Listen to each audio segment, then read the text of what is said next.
talk about ethics, it's almost talking about life itself. It's about your morals, it's about your values, it's about what you believe in, and it's about how you want to go about it to also add value to society and add value to anything and everybody you encounter. I want to take it from that premise before we now talk about journalism, then investigative journalism. In fact, there is a debate as to whether there's a genre that should be called investigative journalism. Because by its very nature, by its very coloration, every journalism is investigative. Am I right or wrong? Yes. I mean, every journalist does one form of investigation or the other at one level or the other. So isn't it a misnomer to isolate some of our colleagues as investigative journalists? Because everybody does some kind of investigation. Then there's also the argument. What really do you mean by investigative journalists? Isn't it more appropriate to say the investigator journalist instead of investigative journalist? Now, there's also the dimension of all kinds of investigations. The policeman, for instance, does investigation. The judge does this investigation. The lawyer does this investigation. The auditor does this investigation. Right or wrong? Right. The policeman investigates to criminalize you. Am I wrong? He investigates you to get the crime out of you, not to get the truth, but to make you a criminal or to exonerate you from crime. Then the judge also investigates. To do what? To impose a verdict on you. So what does the journalist do when he investigates? The key essence is for you to extract the truth. So investigative journalism or journalism in whatever form it is, the cardinal focus is to extract the truth. And if you want to extract truth, you must also be above board. That's why ethics are important. There must be certain codes by which you operate, by which you hold others to account, and to which you also lend yourself to be held accountable.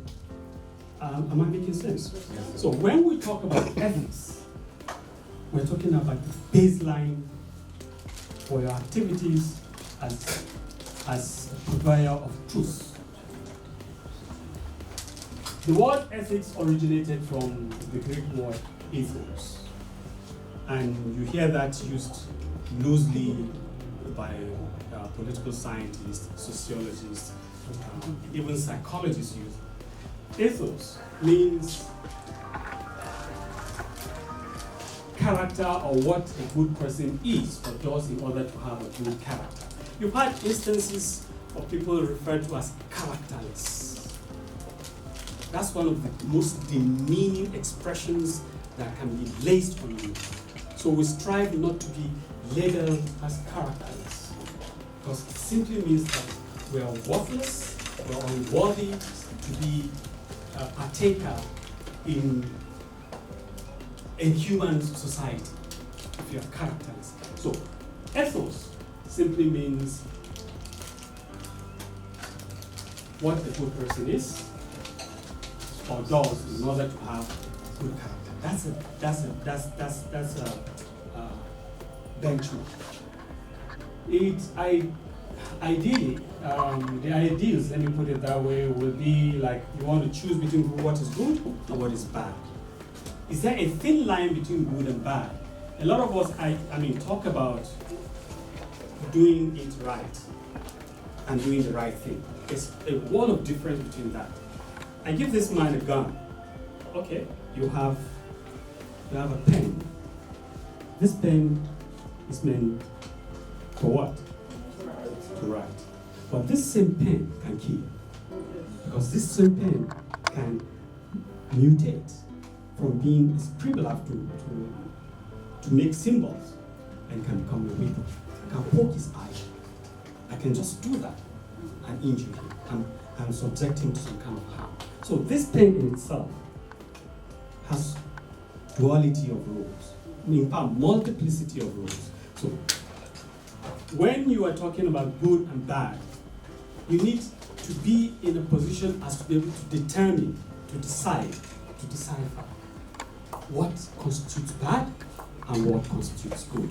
And an investigative journalism, they say when he who comes to equity must come with clean hands. So if you are an investigative journalist, you must be in such a way, you must carry yourself in such a way that your character is flawless or is beyond question. Are we together on that? Is a moral conduct. Is a standard to also determine your moral conduct, and it's also judgmental to some extent. And you could have personal ethics, and you also have professional ethics. Here we're dealing with professional ethics. And because that is critical, because of what you do, you need to be seen, you need to be above board, one, but you also need to be seen to be above board. It goes beyond mouthing.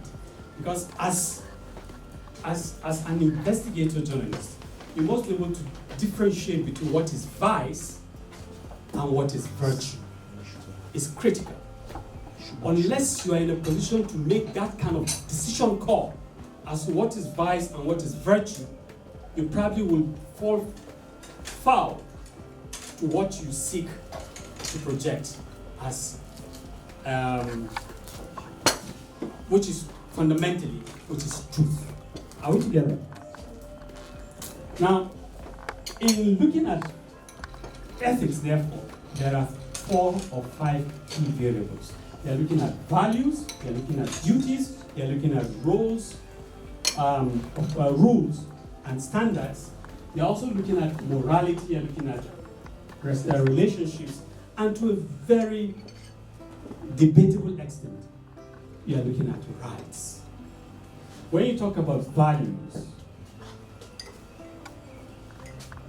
values, as you can see, are relatively permanent desires that seem to be esteemed or regarded highly or considered to be good in ourselves or in others. Like objectivity, that can be a value. Like being fair when you're in your reportage, that can be a value.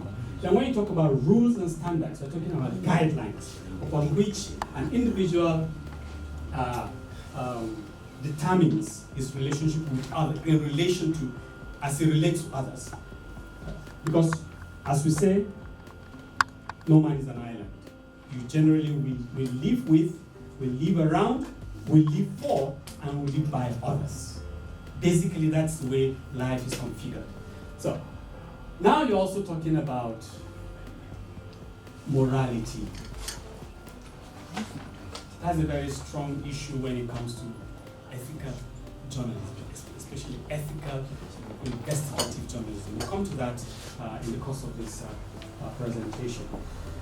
Morality, the manner in which an individual behaves in line with socially approved customs and practices.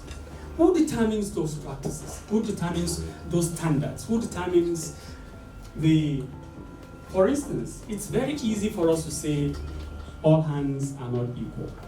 And because we say all hands are not equal, we use that as an ideological oppression tactics to make some people accept that poverty is imposed of them because they are not equal to the man that has made it in life. How did he get to become a rich man? We all came with our birthday clothes. We came in. We all came into this world in our birthday clothes, right? Naked, nude, naked, butt naked, right?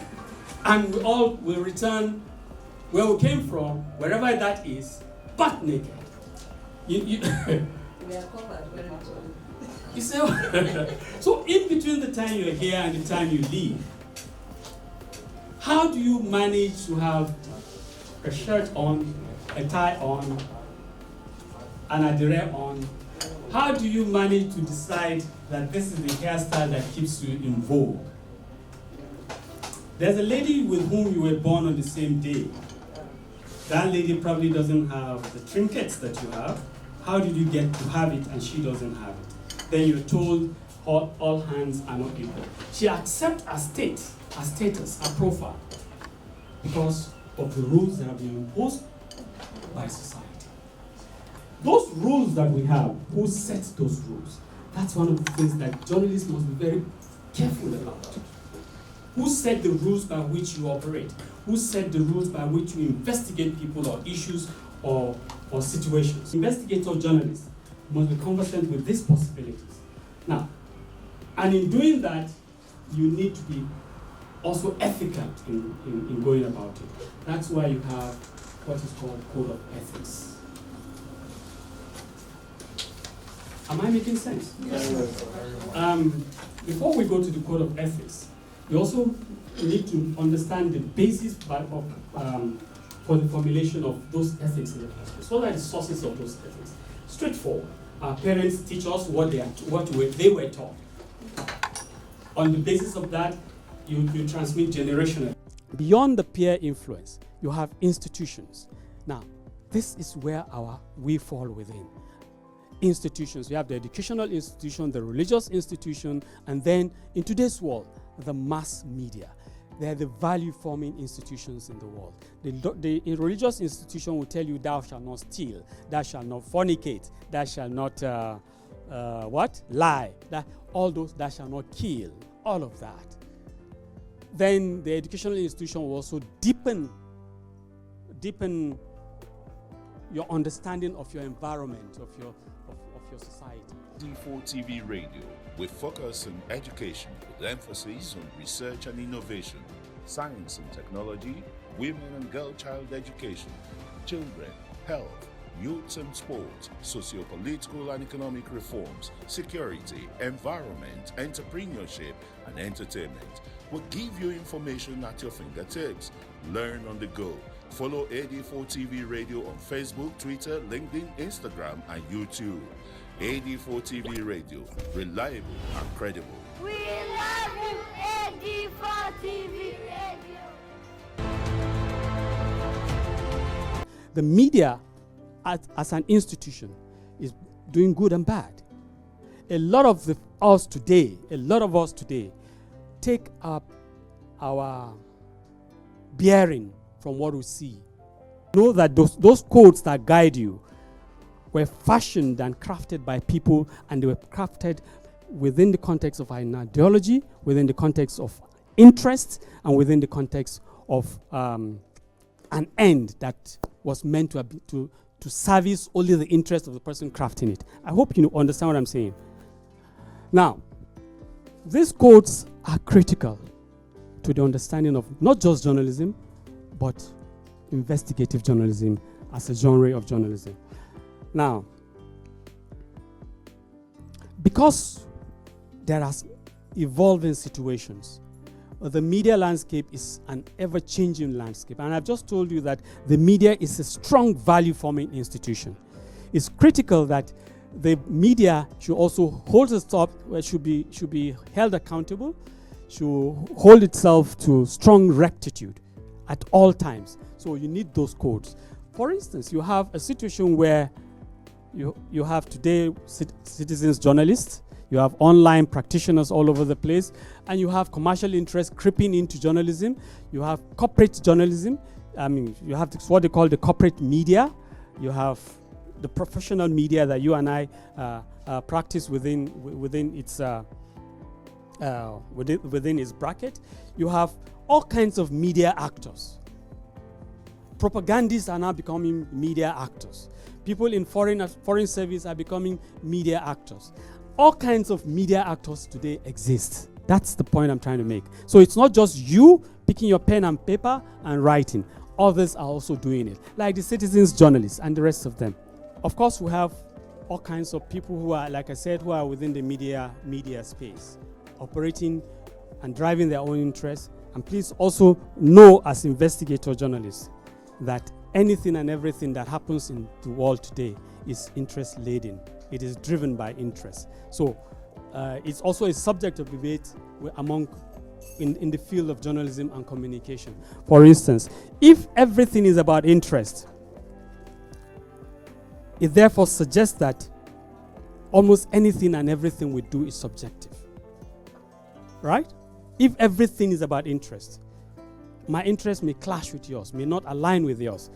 At some point, it may align. And where it aligns, a new interest evolves. How to share the alignment, right? So if that is the case, it means interest is subjective. And if interest is subjective, how can you be objective? These are all questions that we need to be able to address as a journalist and as an investigative journalist. Is objectivity not a ruse? Is objectivity not a lie in itself? These are all debatable issues. So now, because interests happen and because you need to live above board, there are all kinds of ethics. On record, you have about over 400 ethical codes that guide the operations of all the media actors within, including the investigator journalists. Now, I gave you a site. You can look up in this site, accountable journalism site. You will find a number of those codes. Nigeria also has its own set of codes. Now, when you're talking about codes, and as it relates to the journalists, there's a broad range of universally acceptable codes. Now, each interest and each objective, each organization will pick from it, moderate it to fit its own interests. That's why we said don't lose sight of the fact that a lot of the things, practically everything we do, are colored by interest. But you have the general benchmark. Ethical codes must be trustworthy, must be respectful, must be responsible, must be fair, must be kind, These are the things that drive ethical codes for the practicing journalist. Ethics in journalism can be defined as code of conduct to which a journalist is held accountable to and lives by when performing his duties. The ethical code helps maintain a trusting relationship between the consumers and news outlets. Generally, what you take out, you want people to believe your stories. And you must come to them as full of integrity, as credible, as truthful, as trustworthy, as honest in your presentation. Every day we see stories. We begin to question the integrity of the story because of the slants that journalist has taken. If you pick 3 newspapers today, you know which political parties they are aligned with, right or wrong. If you watch television today, you know which political party, which business interest they are aligned with. Am I right or wrong? Now, doesn't that create a trust deficit? If all journalists operate, especially investigative journalists, operate by certain sets of codes that will not taint the relationship between you, the journalist, the media house, and the consumers of your product, it makes the engagement more profitable, more worthy, and more valuable. That's why investigative journalists really need code of ethics. Now, we've already talked about integrity. Integrity is critical.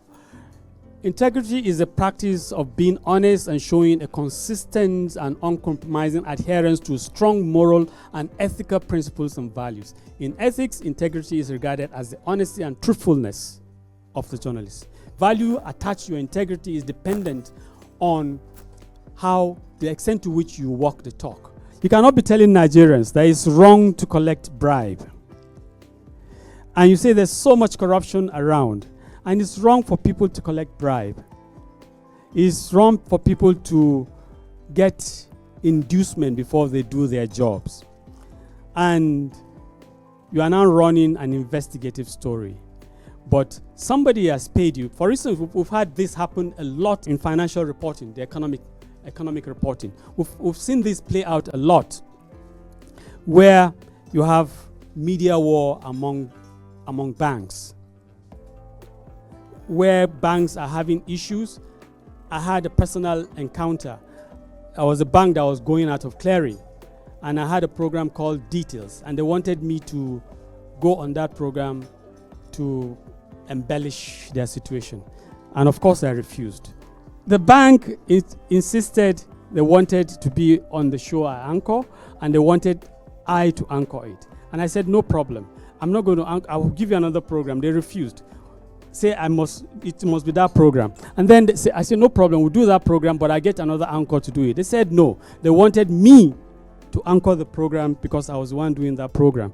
And because they needed the credibility that I brought onto that program. And I said to him, if you wanted me to do that program because of my credibility, next time you see another bank, because other banks will also do the same thing, we'll go out of clearing.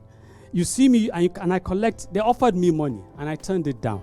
And they said, if I collect the money from you, if I had collected it, and another bank is running, would you, and I'm on the same platform, would you accept that I had not been bribed to do the program?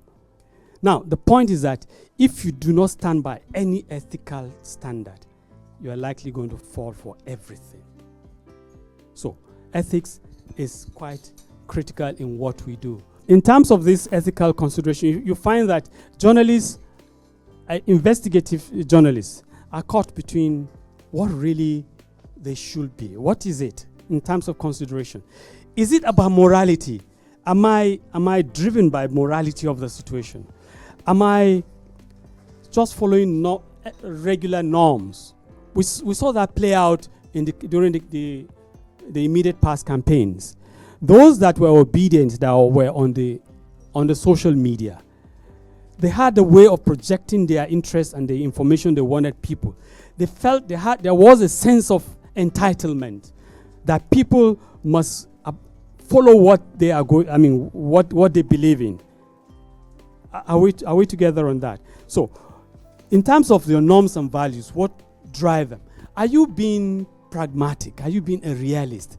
Because if you do not engage in digging out the truth, a lot of things will fall by the wayside.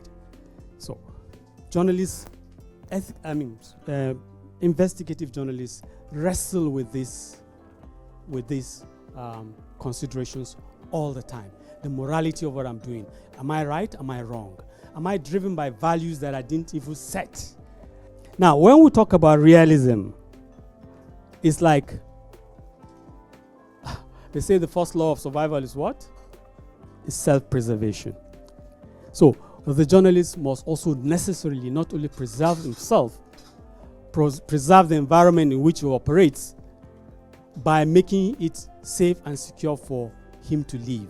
So if everybody, for instance, like take the pharmaceutical industry, facts have just emerged, I think about a month ago, that 73% of the drugs that we take,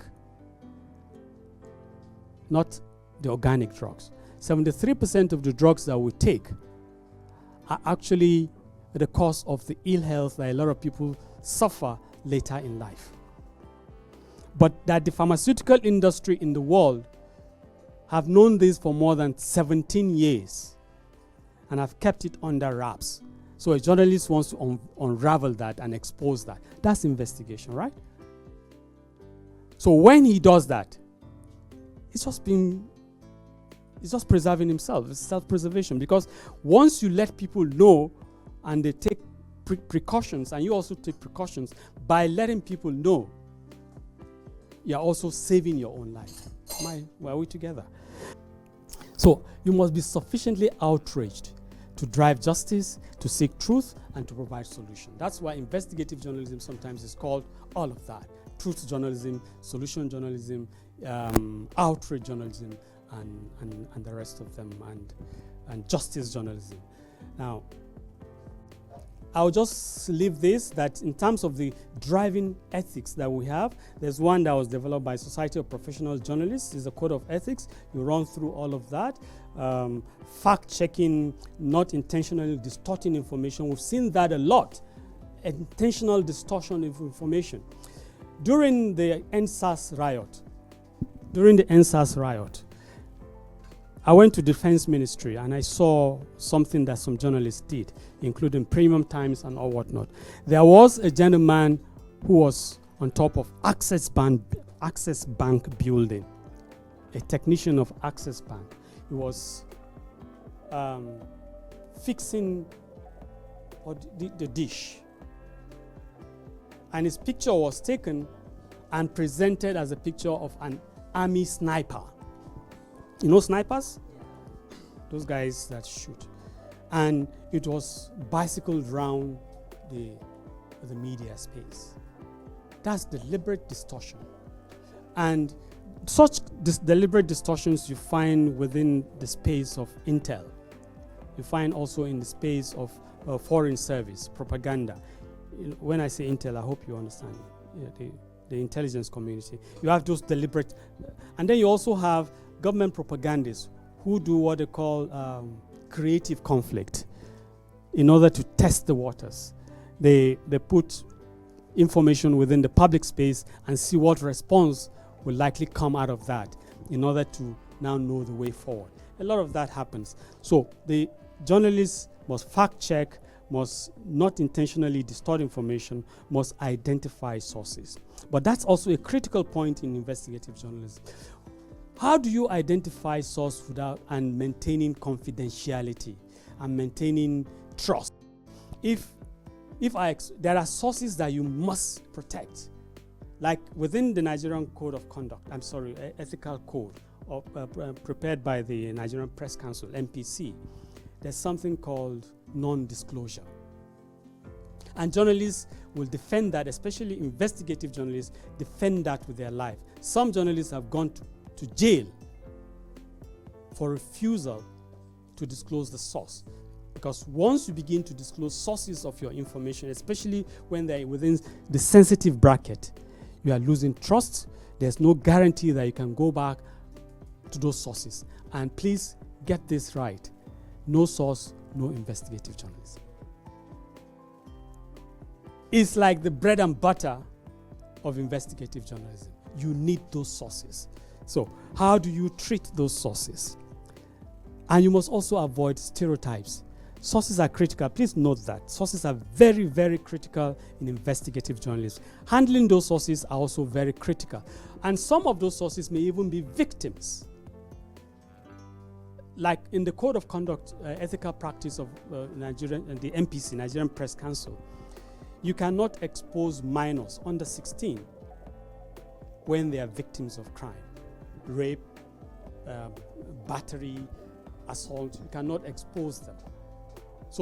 But what if exposure will lead to a bigger story? Do you still conceal those children? So treatment of sources is also a very serious thing that investigative journalists need to imbibe. Then you also need to be fair. You have to be, when you make mistakes, for instance,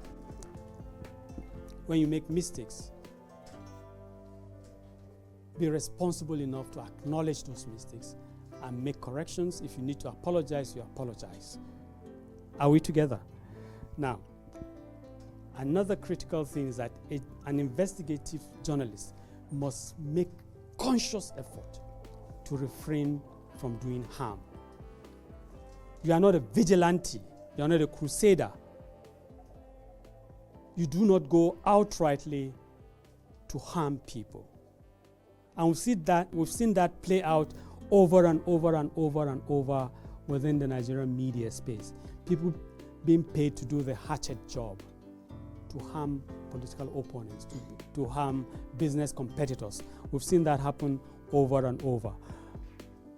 It is critical that you maintain public trust. And one way you can do that is you protect your integrity, you protect your credibility, you protect your values, like with your life.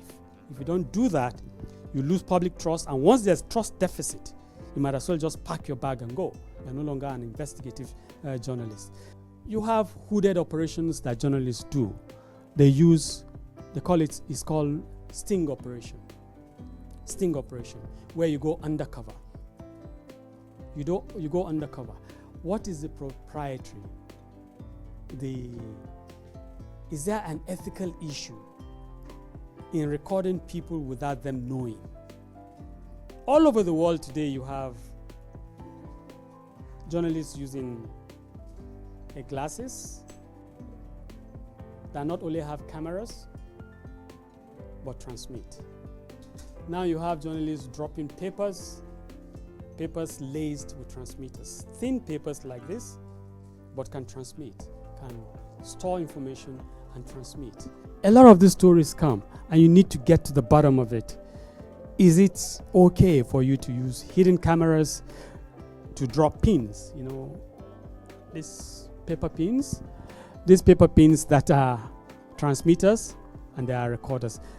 It's okay if you have recorders, but what if you have transmitters? You know the difference. I record, it stays there.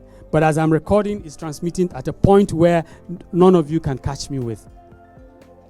But it's happening. Is it okay for journalists to do that? These are issues you need to deal with as investigator journalists. And these are also ethical issues. It's critical that you know that they exist, but how do you handle them? There are ethical parameters for a lot of these things. Understanding that when they do happen, how do you deal with them? What is vital is that you have an understanding that you have serious, critical, ethical decisions to make. And one starting point is to determine whether there's an ethical dilemma in what you're doing. That's number one. Number two, what are the options? You only have two options. Determine for yourself, based on some of those ethical parameters that we've talked about, whether there is an ethical dilemma. Is it fair for you to try a person only for the judicial system, the legal system? Meanwhile, your investigative journalism activity is not backed by law. It's not as if when I find this gentleman guilty of having stolen this, I investigated you and I find that you've stolen this phone. It's not as if I can convict you. It's not as if I can prosecute you. Prosecution belongs to the police, and it's for the judge to convict you. So when I'm doing that and I've already labeled you a phone thief, and then the judge and the police finds you not to be, what do? I carry a moral burden on me, and I've defamed you and all whatnot. Then the other critical issues, one, please. This is important. The right to privacy. Privacy is a foundation of our freedom. You are now faced with the ethical dilemma as an investigator journalist to draw the line between the right to privacy and what else? And public interest. How do you draw the line? Know that people have a right to their privacy, much as you also have a duty. So you must learn to draw the line and align yourself properly. You have a duty. The public has a right to know, while the individual has a right to his privacy. If the right to privacy will help the public to know and jeopardize the person's privacy, which is fundamental to his existence, the journalist has that ethical dilemma. But ultimately, that's why it's said if you're into investigative journalism, the ultimate thing in your head is public interest. It's truth and public interest. Nothing else. Nothing else. Absolutely nothing else. If it doesn't serve the public, then forget it.